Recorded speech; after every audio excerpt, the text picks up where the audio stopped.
আসসালামু আলাইকুম। কেমন আছেন সবাই? আলহামদুলিল্লাহ আপনাদের দোয়ায় অনেক ভালো আছি।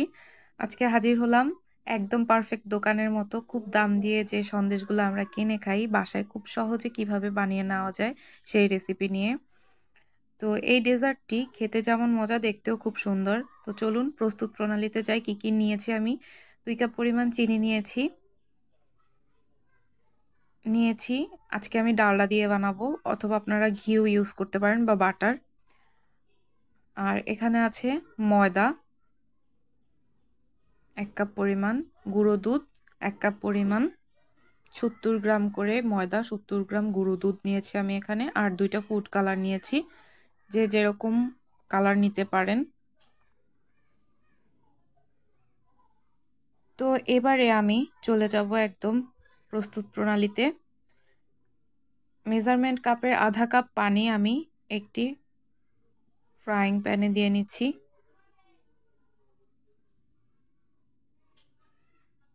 দিয়ে দিলাম পানি। এবারে যে চিনিটা নিয়েছি সেই চিনি একসাথে এর মধ্যে দিয়ে দিব।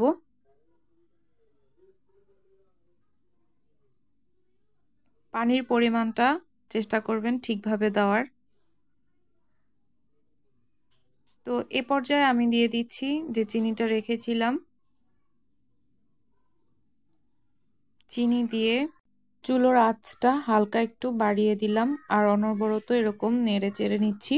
যখনই আমার চিনিটা একদম গলে যাবে আর প্রথমবারে ব্লক চলে আসবে, তখন আমি বাদবাকি যেগুলো দেওয়া দরকার এখানে দিয়ে দিব। তো নেড়ে চেড়ে চিনির এই পানিটা ফুটে ওঠার আগ পর্যন্ত ওয়েট করতে হবে। তো দেখুন বন্ধুরা, অলরেডি কিন্তু আমার চিনিটা গলে গেছে আর কত সুন্দর ব্লক চলে এসেছে। পুরোপুরি যখন ফুটে যাবে পানিটা, তখনই আমি গ্যাসটা অফ করে দিব।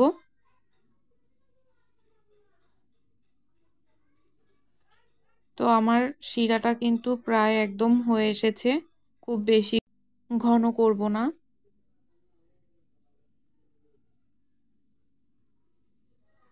তো এই পানিটা দেখুন কত সুন্দর বুদবুদ করে ফুটছে। এবারে আমি চুলোটা অফ করে দিচ্ছি আর এখানে দিয়ে দিব যে গুঁড়ো দুধটা মেপে রেখেছিলাম সেগুলো একসাথে দিয়ে প্রথমে মিক্সড করে নিব।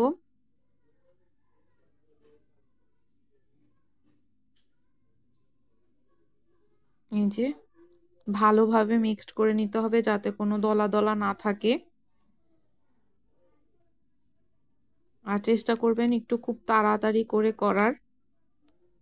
তো এই যে আমার কিন্তু দুধটা অনেকটা মেল্ট করা হয়ে গেছে। এবারে আমি ময়দাটা যে মেপে রেখেছি এগুলো একসাথে দিয়ে দিব। যে যতটুকু বানাবেন সেই পরিমাণ অনুযায়ী নিয়ে নেবেন।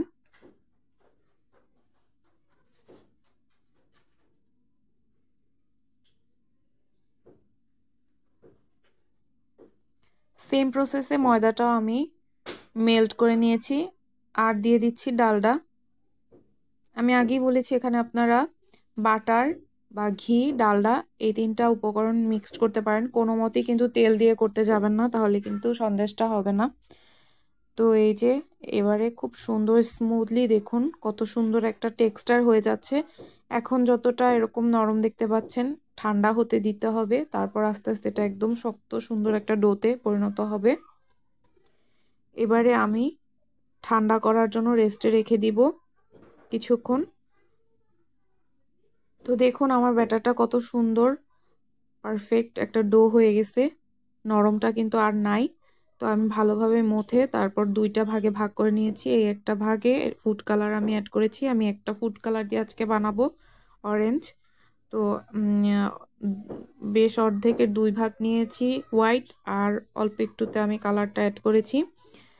তো এইবারে আমি যে সাদা অংশটা নিয়েছি এটাকে নিচে পলিথিন দিয়ে নিয়েছি। অবশ্যই যে ইটা দিবেন, যে পলিথিনটা দিয়ে বেলবেন ওটাতে একটু বাটার লাগিয়ে নেবেন বা ঘি। তার উপর থেকে আবার একটা পলিথিন দিয়ে আমি এরকম একটা রুটির মতো 1 ইঞ্চি পুরো পরিমাণ রেখেছি দেখুন। তো এই যে আমি খুব সুন্দর একটা শেপ দিয়ে নিয়েছি। এবারে আমি সেম ভাবে এর থেকে বড় হবে না, ছোট হবে না, এরকম বেলে নিয়েছি দেখুন। তবে কালার ওয়ালা যে রুটিটা করব ওটা একটু একদম পাতলা করে বেলতে হবে। তো অলরেডি আমার কিন্তু দুটোটা বেলা শেষ। এবারে আমি পলিথিনটা এরকম এক পাশ থেকে সরিয়ে একটার উপর থেকে আরেকটার উপরে দিয়ে দিব। কাজটা খুবই সাবধানে করতে হবে। তো আমি পলিথিনটা সরিয়ে একটার উপর থেকে আরেকটার উপরে দিয়ে দিয়েছি। নিচে কিন্তু আমার পলিথিন আছে, না হলে কিন্তু বেলা যাবে না বা রোটেট করা যাবে না আমি যেভাবে করব। তো এইবারে আমি খুব সুন্দর করে একটা পেঁচিয়ে আস্তে আস্তে করে এরকম রেস্টে রেখে দিব। প্রথমে আমি 10 মিনিট রেখে দিব। দেখুন দুই পাশে চকলেটের মতো করে পেঁচিয়ে, যাতে কোনো হাওয়া না ঢুকতে পারে, এরকম একটা শেপ দিয়ে 10 মিনিটের মতো রেস্টে রেখে দিব। তারপরে আবার আমি এরকম হাত দিয়ে ভালোভাবে রোটেট করে খুলে আবার আধা ঘন্টার জন্য রেখে দিলাম। তবে খেয়াল রাখতে হবে এ পর্যায়ে কোনো মতেই কিন্তু ফ্রিজে রাখা যাবে না, সেট করার জন্য রুম টেম্পারেচারে রাখতে হবে। অলরেডি আমার কিন্তু হয়ে গেছে, দেখুন আমি হাত দিয়ে ভালোভাবে একটা শেপ করে দিয়েছি। এবারে সন্দেশগুলো কেটে নেওয়ার পালা। আমি খুব সুন্দর করে সন্দেশের মতো করে কেটে নিচ্ছি। ভিতরটা কত সুন্দর হয়েছে দেখুন, দেখতেও কত সুন্দর লাগছে। তো কেমন লাগলো বন্ধুরা আজকে আমার এই সন্দেশের রেসিপি? ভালো লেগে থাকলে লাইক, কমেন্ট, শেয়ার দিয়ে পাশে থাকবেন। আমার চ্যানেলটিকে সাবস্ক্রাইব করে দিবেন।